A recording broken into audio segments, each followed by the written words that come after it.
오늘 우리에게 주실 하나님의 말씀은 열왕기하 5장 15절에서 19절 말씀입니다. 열왕기하 5장 15절에서 19절 말씀, 하나님의 말씀을 봉독하겠습니다.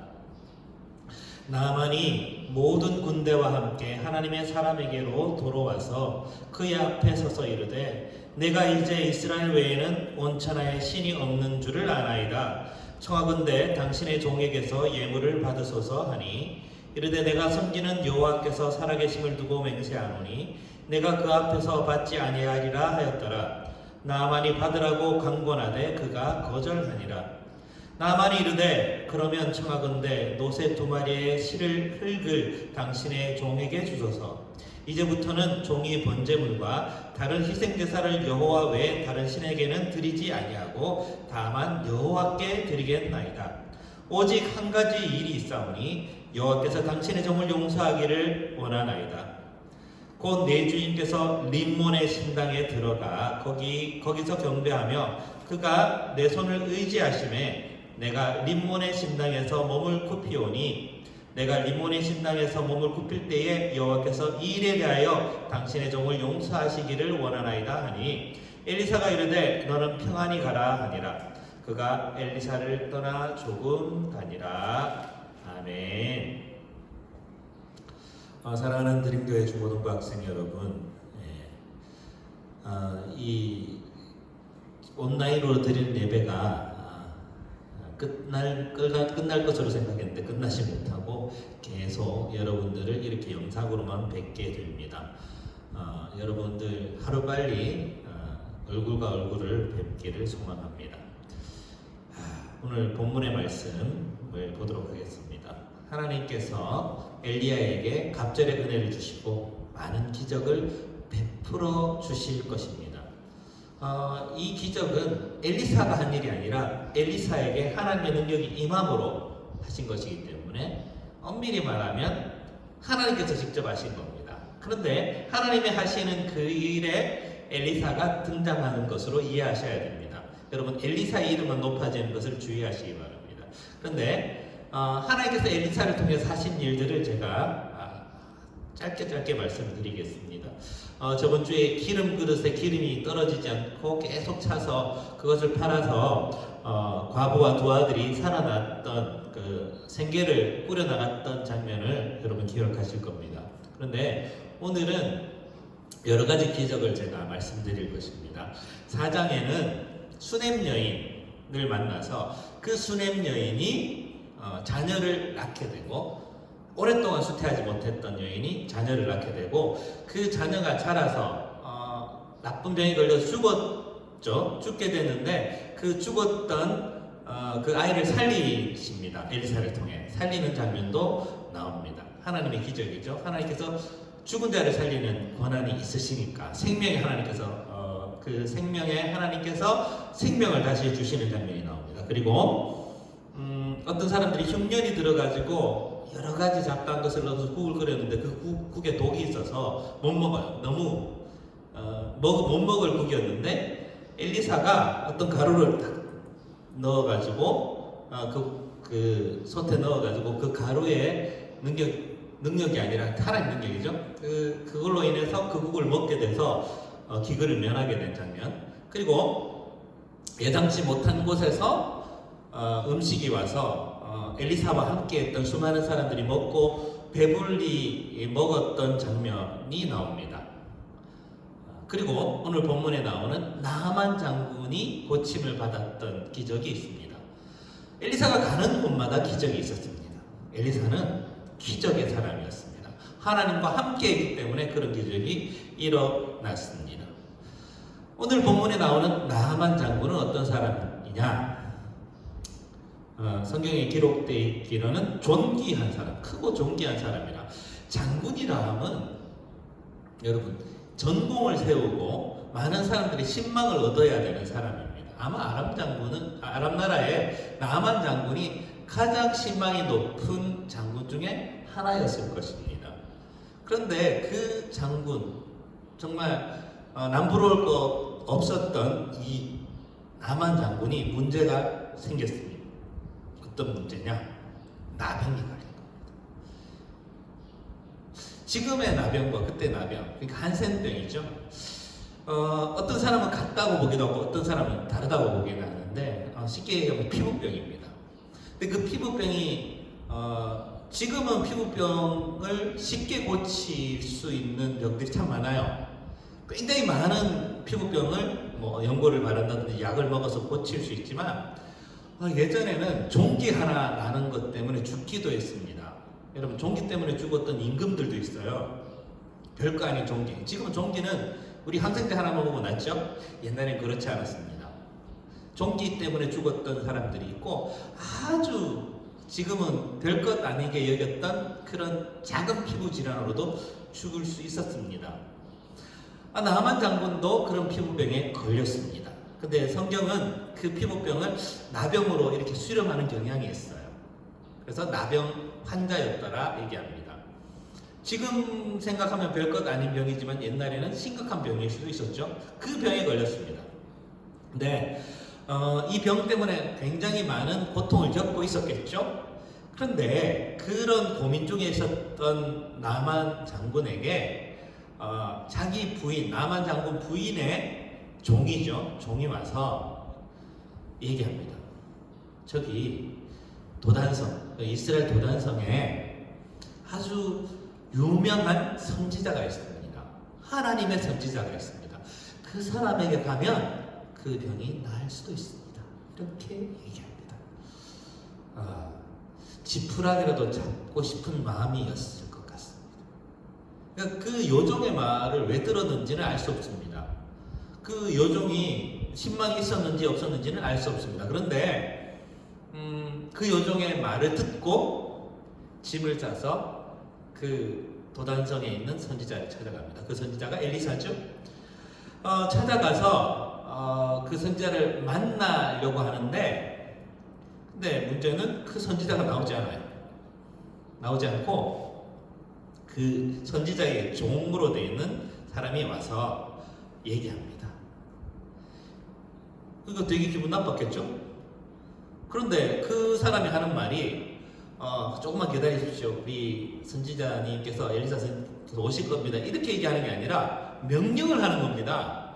그러니까 자기가 봤을 때는 엘리사도 자기한테 높은 사람이 아닌데 그 사람이 자기를 접견하지도 않고 와가지고 함부로 이렇게 자기한테 지시를 하고 있으니까 얼마나 마음이 안 좋았겠어요. 화가 났는데 또 명령까지 하니까 뭐라고 명령합니까?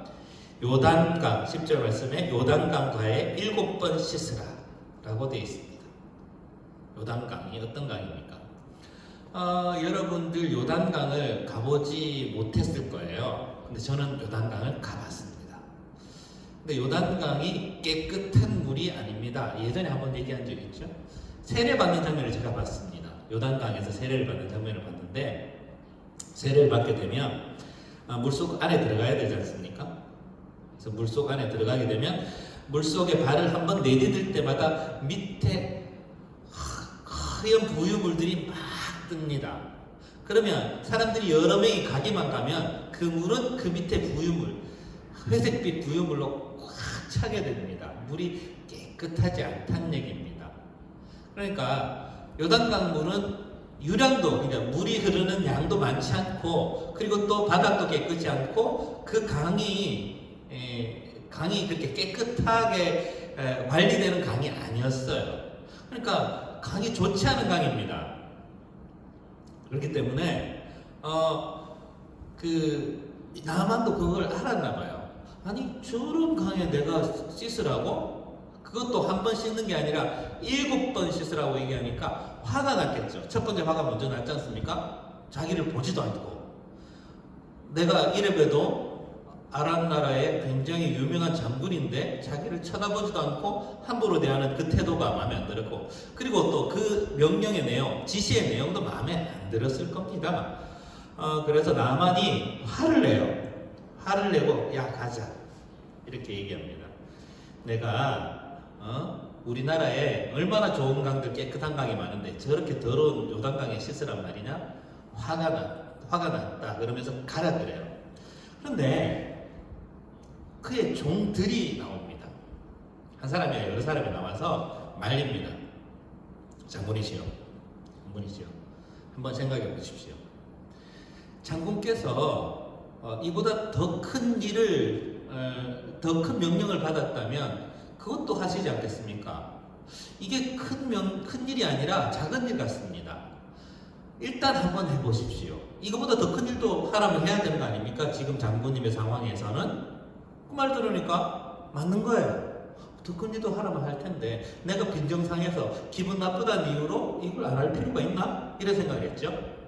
그래서 마음을 바꾸고 요단강으로 갑니다. 가서 7번을 씻습니다. 여러분 7번 씻는다는 게 쉬운 일이 아닙니다. 머리부터 발끝까지 깨끗하게 씻는 것을 7번이나 반복해야 되니까 좀 번거로운 일이기도 하죠. 그런데 완전하게 순종하는 마음으로 7번 씻습니다. 씻었더니 14절 말씀에 그의 살이 어린아이의 살같이 회복되어 깨끗하게 되었더라. 어린아이 살같이 완전하게 나았다는 얘기입니다. 예전에 그 거칠었던 그 피부조차 완전하게 회복돼서 훨씬 더 어린 피부가 됐고 아주 뽀송뽀송한 피부가 되었다는 얘기입니다. 기적이 일어났죠. 이 기적을 느끼고 난 다음에 오늘 본문의 얘기가 나옵니다. 나아만이 자기가 거느렸던 모든 군대를 데리고 와서 엘리사에게 옵니다. 와서 어떻게 합니까? 고백을 합니다. 당신이 섬기는 그 여호와 하나님만이 참신입니다. 이런 고백을 합니다. 놀라운 고백을 하죠. 그러니까 병이 나아서 감사합니다 라고 얘기하는 것이 아니라 엘리사가 섬겼던 하나님의 위대함을 먼저 떠올렸다는 얘기입니다. 한 번 더 나간 거죠. 감사합니다. 당신 말대로 하니까 내가 나았습니다. 이런 게 아니라 하나님께서 고쳐주셨다라고 신앙 고백을 하게 된 거죠. 그리고 더 한 발 더 나갑니다. 16절 말씀에 내가 섬기는 아니죠. 15절 말씀에 내가 이제 이스라엘 외에는 원천하의 신이 없는 줄 아나이다. 이런 신앙 고백을 합니다. 근데 이 신앙 고백을 하게 된 이유가 뭘까요? 이것은 사람의 능력이나 어떤 오묘한 어떤 트릭으로 된 것이 아니라 신적인 능력이 임했다라고 확실하게 고백한 것이죠. 그리고 그 고백을 통해서 하나님께 예물을 드립니다. 엘리사에게 예물을 드리려고 하는데 엘리사는 받지 않겠다 합니다. 받지 않겠다 합니다. 그리고 어떻게 얘기합니까? 나아만이 한 번 더 청하죠. 그런데 뭘 청하느냐면 이제 선물을 안 받을 것 같으니까 어떤 일을 청하느냐면 나귀 2마리에게 흙을 퍼갈 수 있게끔 이렇게 요청을 합니다. 이 흙을 퍼간다는 게 어떤 의미냐면 어떤 신을 섬길 때 그 나라 땅에서만 그 신을 섬길 수 있다고 생각했습니다. 옛날에 사람들의 생각에는 그 땅에 임하는 영역이 따로 있다고 보는 거죠. 이 땅은 누구의 영역이냐? 야훼. 그러니까 시리아 사람, 그러니까 아람 나라 사람들은 이스라엘 땅의 신이 야훼 신이다라고 생각했기 때문에 그 흙을 퍼가게 되면 그 땅의 신에게 절할 수 있고 예배할 수 있다고 생각한 거죠. 그러니까 자기도 아람으로 돌아가서 그 흙을 펴놓고 거기서 여호와께 예배드리겠다는 의미가 됩니다. 그리고 희생 제사도 다른 신한테 안 드리고 야훼께만 드리겠다라고 이렇게 더 고백을 하게 된 것이죠. 이게 참 놀라운 고백이죠. 그래서 그것을 그대로 들어줬습니다. 그런데 18절에 문제의 말씀이 나옵니다. 뭐냐? 나만 장군이 다른 건 다 하나님을 섬기겠고 하나님께 완전히 개종을 하겠다라고 얘기했는데 포기하지 못한 하나가 있습니다. 뭐냐? 림몬 신당에서 예배 드릴 때, 림몬 신당은 자기 혼자 드리는 예배가 아니라 많은 사람들이 지켜보는 가운데 예배 드리는 겁니다. 왕도, 자기가 섬기는 왕도 림몬 신당에서 예배를 드립니다. 근데 그때 같이 예배 드릴 때 자기가 예배 드리는 그 모습을 여호와 하나님께서 잠시 눈 감아 주십시오, 이렇게 요청을 하는 겁니다. 그 요청을 엘리사한테 하는 거죠. 다른 건 다 포기해도 요건 포기를 못합니다. 이유가 있죠. 왜냐? 모든 벼슬을 하는 사람들은 림몬 신당에서 제사를 지내야 돼요.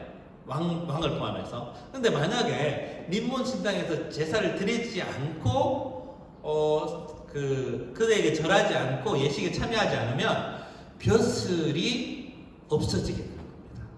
자기 벼슬은 유지하고 싶었던 거죠. 그것만 좀 익스큐즈 해주시면 안 됩니까? 용서해 주시면 안 됩니까? 라고 얘기합니다. 근데 여기에 엘리사는 어떻게 얘기하죠? 대답하지 않습니다. 그냥 편안히 가라. 그리고 이 사람은 떠나가게 됩니다. 수많은 해석이 있습니다. 이 엘리사 응답에 대해서. 종교다원주의자들은 이렇게 얘기하죠. 그 신도 섬기고 이 신도 섬기면 되지. 이렇게 얘기하는 사람도 있습니다. 엘리사의 이 태도를. 근데 또 다른 사람들은 엘리사는 개입하지 않는 겁니다. 그럼 네가 알아서 해라. 네가 두 신을 섬기든 세 신을 섬기든 상관없으니까 네 영역대로 알아서 해라. 무관심했다라고 생각하기도 한답니다. 그리고 또 엘리사 입장에서는 이 나만 장군에게 이렇다 저렇다 명령할 수 있는 입장이 아니다라고 해석하는 사람도 있습니다. 어떤 해석이든 상관없습니다. 근데 우리는 이렇게 하나님의 입장에서 바라볼 필요가 있습니다. 나만 장군은 하나님의 은혜를 받았죠? 하나님의 은혜를 받았으면 그 하나님의 은혜를 받은 대로 살아야 되는데 감사하긴 한데 자기의 실존 자체가 하나님께 완전하게 돌아오지는 못했습니다. 포기하지 못했다는 얘기죠. 어떻게 보면 이 나만의 신앙의 태도는 사도 바울의 신앙의 태도와 비길만 합니다. 사도 바울은 어땠죠? 사도 바울은 자기가 이때까지 가장 중요하게 생각했던 지식, 철학, 그리고 알았던 수많은 신앙의 경험들을 어떻게 얘기했죠? 분토. 여러분들 분토가 뭔지 아십니까? 배설물입니다. 배설물로 여기면서 예전 것을 완전히 포기합니다. 근데 나만 장군은 이것을 포기하지 않았습니다. 그 중에 하나는 생기는 거예요. 그래도 요거는 가지고 있어야 되겠다 라고 생각하고 포기하지 않았습니다. 못했습니다. 그것이 나만 장군과 사도 바울의 차이입니다. 여러분들은 어떻게 하시겠습니까? 여러분들이 나만 장군이라면, 여러분들이 하나님의 은혜를 강력하게 체험했고 경험했다면 여러분 온전히 하나님께 나아가겠습니까? 아니면 어느 정도 놔두고 하나님을 섬기겠습니까? 그 선택은 여러분들한테 있습니다. 무엇을 선택하시겠습니까? 요즘 힘든 상황들이 많죠? 복잡한 문제들이 많죠? 여러분 이 복잡한 문제를 바라봤을 때 여러분들의 선택은 어떤 것입니까? 하나님이십니까? 아니면 여러분들의 미래, 여러분들의 안정된 토대, 여러분들이 누릴 수 있는 안락한 삶입니까? 예수를 믿는다는 것은 여러분들의 안락한 삶, 완전히 보장된 미래를 의지한다는 것이 아닙니다. 오직 예수님만, 오직 하나님만 의지한다는 것이 됩니다. 나만 장군처럼 이것도 했다가 저것도 했다가 이렇게 이쪽 발 저쪽 발을 같이 디디고 있어서 갈팡질팡하는 삶이 아니라 오직 주님만 바라보는 삶이 여러분들한테는 중요한 삶이 아닐까요? 여러분들 어떤 삶을 선택하시겠습니까? 하나님 아버지 감사드립니다. 오늘 말씀을 통해 은혜를 주셨는데 나만 장군이 은혜를 입었고 병 고침을 받았음에도 불구하고 확실히 주님을 선택하지 못했음을 봅니다.